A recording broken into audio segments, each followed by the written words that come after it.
The week-long summer experience with District C was transformational and absolutely intense. I've been an educator for 20 years, and I can say I've never experienced something quite like that. The chance to work with other educators who are deeply invested in being good teachers was a wonderful experience unto itself. It was an opportunity for me to not just read about sort of the entrepreneurial mindset, design mindset, analytical thinking, but actually do it.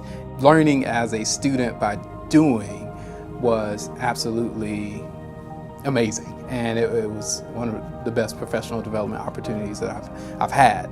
And what this has really nailed home by getting to participate in a C Squad is the importance of having that context, because through the real world experience you really are much more invested in what it is that you're learning about. In this case it's about learning those process tools, but by doing it in context, really seeing their value makes a big difference. The problem that we were presented with this summer had to do with a very unique business model called A Place at the Table in downtown Raleigh. It's a not-for-profit business that relies, in the main, I think over 80% of the labor is volunteer labor.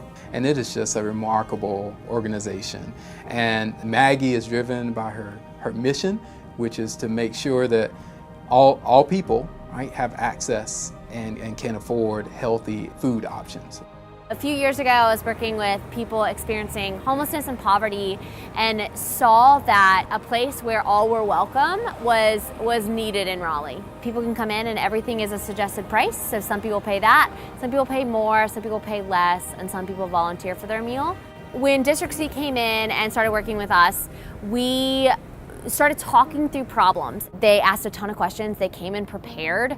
They knew what they were doing. She had a challenge of effectively organizing her volunteers. Maggie was spending too much time on the day-to-day running of the business. Once we learned about her challenge and once we started talking to her patrons and talking to the volunteers and staff, we really felt like a part of the family.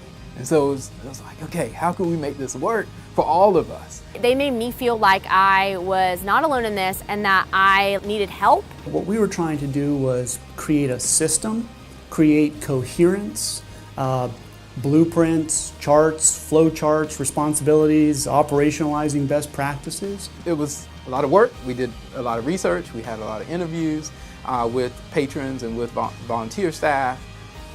But again, it felt like we were helping out a family member.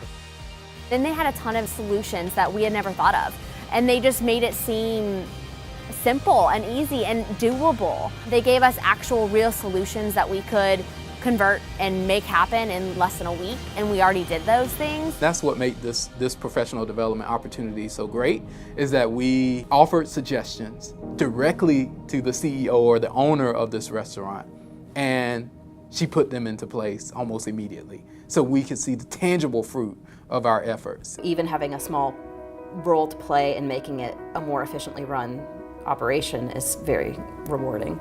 Having a chance to see our ideas put into the world, frankly, that's mind-blowing. Thinking about that, from day one at the Coaching Institute to this very moment, I think that's kind of an emblem of what the program is and why I believe in it so much. In other words, we did something in the world that is now implemented in A Place at the Table's world. And I mean, how rare is that, really? I mean, it's incredible. So very heartwarming.